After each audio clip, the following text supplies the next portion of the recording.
Welcome to College Football Playoff Selection Show, presented by AT&T 5G. Another regular season of college football is in the books, but the action is not over. In fact, it's just heating up, folks, and this is when it gets interesting.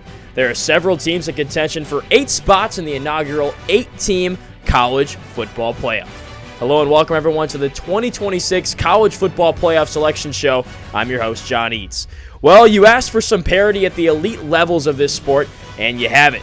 Reigning 5-time national champion Dana Dimel and the Oregon State Beavers have been shuffling in the top 3 all season, and there's a new number 1 heading into today.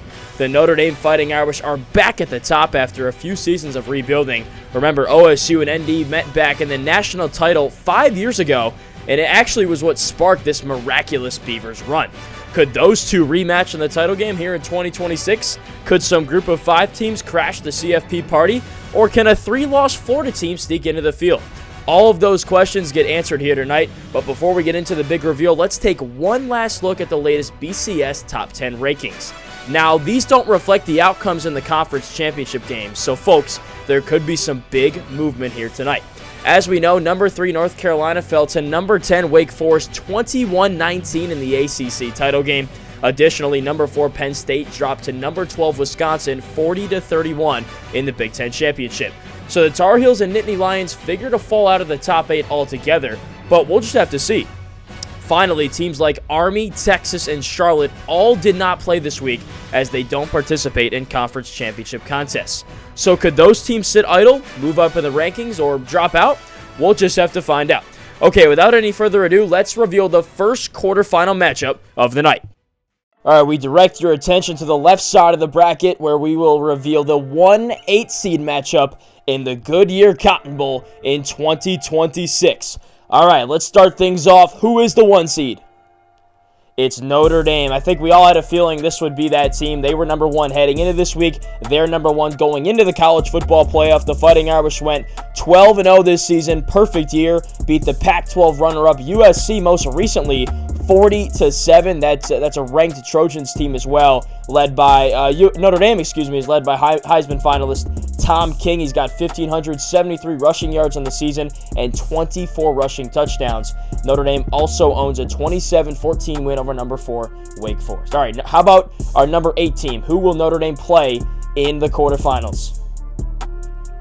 It's the Army Black Knights. The Cadets will be traveling down to Texas to take on Notre Dame in the Goodyear Cotton Bowl. The Cadets earned an at-large bid, seeking their first national championship since 1946. They went 10-2 this season, 2 losses to Indiana and Texas A&M in overtime, but went 5-2 against Power 5 teams. So that's certainly going to be an interesting matchup. Of course, Army running that triple option system should give Notre Dame all it can handle.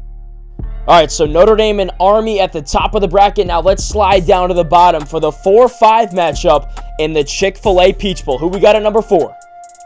It's Wake Forest, the Demon Deacons, the ACC champions, taking the 4 spot there in the Peach Bowl. 10-3 on the year, 10-0 in conference, so the 3 losses coming in the non-conference. The Demon Deeks have won 6 in a row. Never won a national title, so seeking that first ever big-time crown. But this year's ACC championship is their 3rd ever conference championship, and they got a good resume. Lone loss, or they own a loss rather, to the top seed in Notre Dame, that 27-14 loss, and have 3 ranked wins against Boston College, Clemson, and Florida State. So, good wins for Wake Forest. Solid team coming out of the ACC. The first 3-loss team to ever make the college football playoff. And who will they play?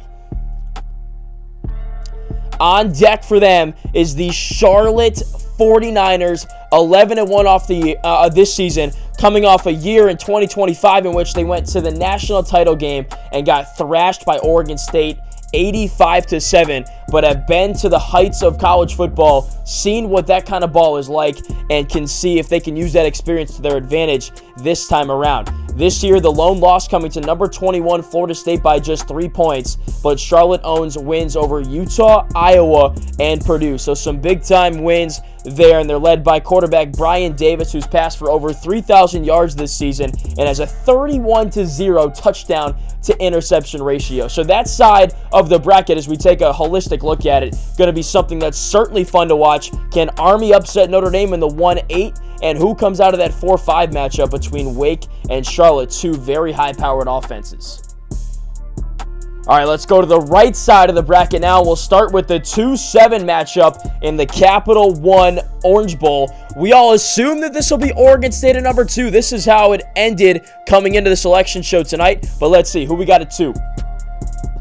It is Oregon State. It is head coach Dama Dimmel and the Beavers coming off a big-time win in the Pac-12 championship game, 38-31 over USC, in a game that went to overtime. Absolute instant classic, 13-0, 10-0 on the year. The Pac-12 champs, of course, they own 5 ranked wins. They beat USC 2 different times. They beat number 24 Tennessee, number 8 Michigan, and number 22 Washington, en route to another undefeated year. These guys haven't lost in forever, and they're hoping to defend their national title. The 5-time reigning champs are going to the Orange Bowl. Who will they play? The Florida Gators, another 3-loss team, makes it into the college football playoff field. Florida goes 9-3, 8-2 this year. They win the SEC, taking down Alabama, who is now ranked number 25. Guys, last week this Florida team was ranked number 17 in the polls, and here they are up to number 7 in the snap of a finger. That might spark some controversy, but the resume is looking pretty good. The 3 losses to Ole Miss, Georgia, and Florida State. They did beat number 24 Tennessee as well, so that's a common opponent to keep an eye on there. Oregon State beat Tennessee. In fact, they blew them out.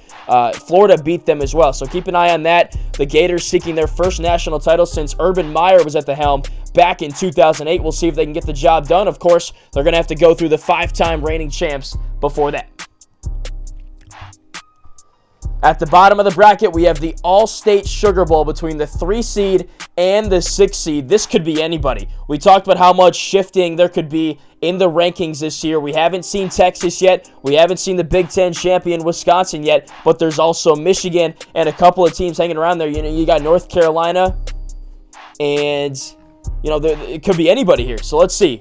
Who is the number 3 seed? Texas. So the Big 12 champion, quote unquote. Of course, there's no conference championship game in the Big 12, but the best team out of the Big 12 is Texas. They solidify the 3 seed, 11-1, 8-1 on the season. That lone loss coming in the Red River shootout game against Oklahoma, but since then 8 consecutive wins, and they also own a 56-10 win over number 20 TCU. So the Big 12 gets another team back in the playoff field. Texas gets the 3, and they'll face the 6 seed, who we assume will be Wisconsin, but let's find out. It is Wisconsin. The Badgers take the final seed in the 8-team playoff. The Big Ten champs, they go 12-1, 10-0 on the year. You know, they were ranked in the double digits just a couple of weeks ago, number 9 coming into tonight, which really threw some people for a loop because they're 12-1. They went undefeated in the Big Ten Conference, which of course is no slouch. So they shoot up into number 6. They get into the field and will have an opportunity to fight for their first ever national championship. They took home their 16th ever Big Ten title this year. They're on a 9-game win streak. And folks, that lone loss was against Vanderbilt way back in the beginning of the season. So this team is certainly different from when it took the field back in September, and they're out for blood. They're out for the first title, and they're out to prove to the nation that they can play with anybody, and they'll take on Texas in the Sugar Bowl. So that's the field, folks. Let's take one more glance at it here before we end the selection show here. So Notre Dame and Army going down in the 1-8 matchup, Wake and Charlotte in the 4-5, Oregon State, Florida in the 2-7, and Texas, Wisconsin in the 3-6. We are so excited to bring you all of these games. The 8-team playoff is going to be an absolute banger. We're very happy that we're welcoming that in, and we expanded the field from 4 to 8 this season. And it's going to be like Russian roulette. It's anybody's game. Could we see some March Madness type upsets here in December? We're going to find out. Of course, all the coverage can be found right here on the YouTube channel. Be sure to like, share, and subscribe. And we'll catch you all next time with the 2-7 matchup, of course, because we play with Oregon State. We'll have that 2-7 matchup for you, but we'll have coverage of all the other playoff games as well right here. We'll talk to you then.